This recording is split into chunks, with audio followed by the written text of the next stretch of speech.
Pastor, we're going to do overtime now, and Jordan wants to follow up where we left off. All right. Yeah, which is just basically, earlier you talked about wanting to eliminate property taxes in Michigan. What is your plan to supplement the funds raised through the collection of property taxes? Okay. If you Google or Chat GPT, it'll tell you that there's about $18 to $19 billion of money taken in property taxes in Michigan every year. That sounds like an enormous amount, and it is an enormous amount. But what we have to do is boil down to, what does government exist for? Does it exist to check out the mating habits of the spotted owl? What is government for? And what as governor, I would I would ask every county, every township, every city to follow a guideline. How much are you spending on police and fire? Because that's important for safety. Infrastructure, what are the needs that you have? I've never seen a Democratic drain or a Republican road. Education, it's constitutional. We have to educate our children. Safe and secure elections. And then, as I mentioned in the past, decentralizing local government, because I'm tired of Lansing telling everybody what they have to do. One size doesn't fit all. So I would have, the first part of this would be having them figure that out, the local, and then we would, of course, have people talking with them over the period of 6 to 12 months as we meet with all these cities and townships. Then what I would propose is statewide revenue sharing. We already have that here in Michigan, and we would propose statewide revenue sharing so that counties and cities and townships, they know exactly what they're going to get. What happens right now is Lansing mandates these things to them, and now it's like they sit here as a city council and say, how on earth are we going to fund this? Example really quick, Lake Odessa. There was a year and a half ago, there was a mandate that came out that you have to update your fire trucks and all this stuff for the fire department. And the fire chief came out and he said, look, I can't do this. This unfunded mandate's crazy. And what would end up happening is we'd double our budget. So I can't do this. That's what I believe it was his testimony to the city. As I'm saying to you, that whole scenario has to change. And we keep thinking, well, where are we going to get all this money? Well, if we get government back to where it's supposed to be, it's going to be a lot easier to get to that point. Pastor, real quick on that, do you support the Axe My Tax proposal, and do you think that's got a shot at making the ballot still? Wow, that's a good question. I have said that because that's what's going right now, I have publicly stated that I'm in support of that. The questions, there are questions that I have about it, and I don't know how much time we have, but the Axe My Tax proposal has gotten a lot of steam, so much so that now our legislators talking about what Carla Wagner has been proposing. And there were 180,000 foreclosures filed last year because of tax inability to pay their taxes. The problem is, we have to address that. And I don't like the citizens of Michigan being renters to their homes. I don't like people losing their homes. If you're on a fixed income and your spouse dies, you lose your spouse, you lose your house. Carla's been saying that for decades, or for at least several years. And, we have to disconnect any taxes from home ownership. But if it's so popular, why can't she get the signatures to put it on the ballot? Well, I did talk to her a couple days ago, and she said she thinks she has those. I know there's been that deadline has been moving for her because she was trying to support those. I don't know the answer to that. I do know that some people think, well, if I don't pay property tax, we won't have money for schools, we won't have money for police and fire.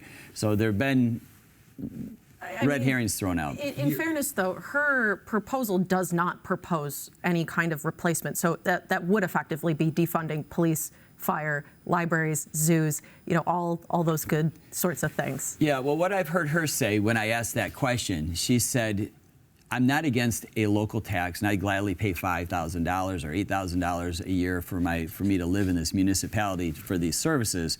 But what I did hear her say is, I don't want my house, losing my house connected to a tax. And so she has backed up on that somewhat. Reverend, we're a state that makes things and grows things. Let's take the grow part of it, because all too often I think we don't talk about issues that relate to rural Michigan, but we grow a whole lot of things here. What's one thing that you would do for the farmers in the state and the people that make the things that go on our table every night? This is going to sound very simple.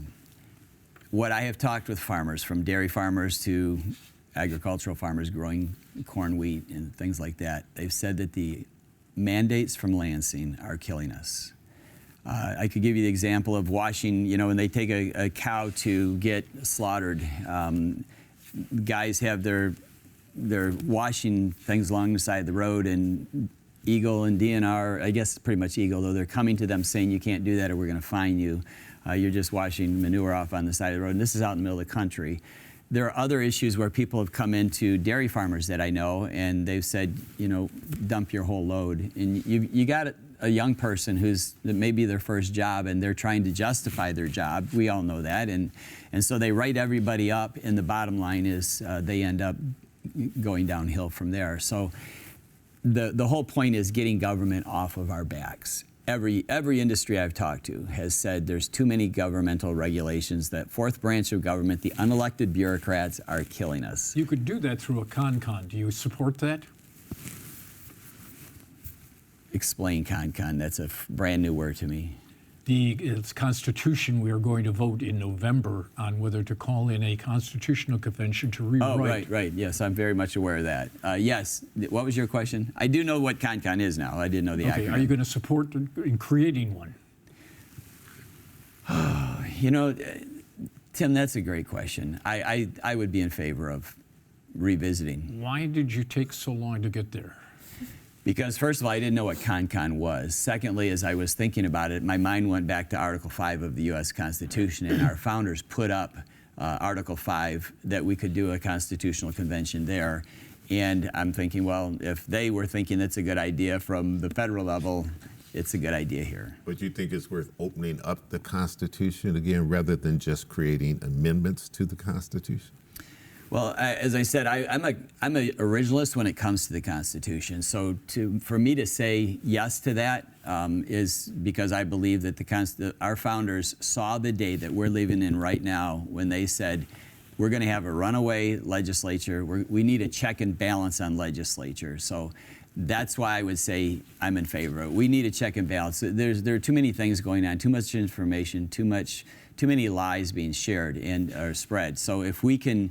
If we had a constitutional convention right here in Michigan, I could see if I was leading that it would be done well and it would benefit all the citizens. Governor Snyder wanted to make Michigan a top 10 education state. He had to admit by the time he left, we weren't even close to it, but we may be starting to get on that road. What would you do to make us a top 10 education state? If Mississippi can make the improvements that they made, why can't we make those same improvements? We can, but the cultures of Mississippi and Michigan are different. I could give you examples of that. For sure. But the bottom line is, for the last 4 years, since I ran in 2022, I've been asking teachers, educators, principals these questions. What about the education? How do we fix that? And my opponents want to just throw the Mississippi miracle at people and say, hey, here you go. You're going to learn phonics. You're going to learn letters. And I actually, I think it was maybe in Bridge, Simon Schuster. Mm-hmm. Writes for us, yes. Yes. So I mentioned letters as a good program. But my question is, why is there a problem? You can't just throw a book at a kid and say, here, you're going to learn. So here's what I've heard. ADD, autism, class size, disobedience, the list goes on. And unless we address those issues, we're still going to have the same problem. And that's, Chuck, I'm a problem solver, and I look at the bigger picture rather than just, oh, here's the simple solution, because that's what political professionals do. They do one of two things. They either say, look, we're going to throw money at this program because it needs money, and we're going to wash our hands. Or they say, let's pass legislation, have the governor sign it, and we wash our hands. The net result is nothing's changed. We have spent over $22 trillion on social programs in the last 60 years. And I know you all know this. We're worse off now. We have more mental illness. We have more uneducated people. I could just go on, but I don't want to spend that time, the time we have left, just telling you things that you already know. I believe the Michigan population knows that. I'd rather answer your questions. Pastor, you've been fighting to make debate stages This week, John James's campaign asked to be removed from a flyer for an upcoming debate, even though it's after the candidate filing deadline. What do you make of that? Your question has two parts. One is I've been removed. In 2021, they did the Republican Party. Again, I'm spilling little beans here. They kept me off of a debate stage in Grand Rapids. There was an event in Saginaw that the people there would rather not have me in charge or as governor. And so they had 100 people at their event. We did a press conference after that. There were 50,000 people who listened to what I had to say about the silencing of me back on this event. So nobody's doing it now. I mean, Vance Patrick, we're flooded. Even after the convention last 2 Saturdays ago, we're flooded with requests. And I'm not omnipresent, so I can't be everywhere. But the bottom line is on that, to your second part with John James, I'll tell you, I'm really disappointed. He's made a promise that he would after. There's a friend of mine who has a text from him who's a county chair, I believe. He said when John James responded to our request before the election for a debate, he said, we'll wait till after the filing deadline. Then I didn't see it, but one of my campaign staffers he said on the news, I'm not going to debate until after the primary. And I'm just thinking, here's a man who claims to be a warrior, getting in the fight. He should be getting in the fight. If he can't defend his positions in front of friendlies like Republicans, how's he going to defend that position in front of unfriendlies like Benson and Dugan? I mean, just to answer it in one word, disappointed. Well, he has a right not to debate if he doesn't want to. Absolutely, but I'm still disappointed. So what do you make of it then that polling suggests that he is the front runner for this race so far? Well, a couple of things. I don't trust polling, number one. You probably remember, and some of you who remember more specifically, John Engler was down like 12 or 13% going into the election day, and he ended up winning. President Trump was supposed to lose to Hillary and to Kamala. He won. All the polling was wrong. So you think you're beating John James right now? I would say yes. Have you been to all? Yeah, let me just. I see the response here. Let me just give you a quick story. We were at Mar-a-Lago for an event, and as we were walking in from the bus, there was my wife and another lady were walking. I was walking with another guy, and there's another gal walking next to us, and we just struck up a conversation. She asked me who I was, and I said Ralph Rebandt. She said, I know that name. What are you doing? And I said, well, I'm running for governor of Michigan. This lady lives in Florida. She said, that's right. We were just talking last week that you are the only candidate who can beat John James. I'm like, how does this lady even know who I am? Florida voters can't participate in Michigan's election. Just reminding you. Oh, I do know that, but my point's still made. Pastor, thanks for being on Off the Record. It's been a blessing, brother. I appreciate it. Appreciate you all. Thank you for the work you do. Thank you, sir.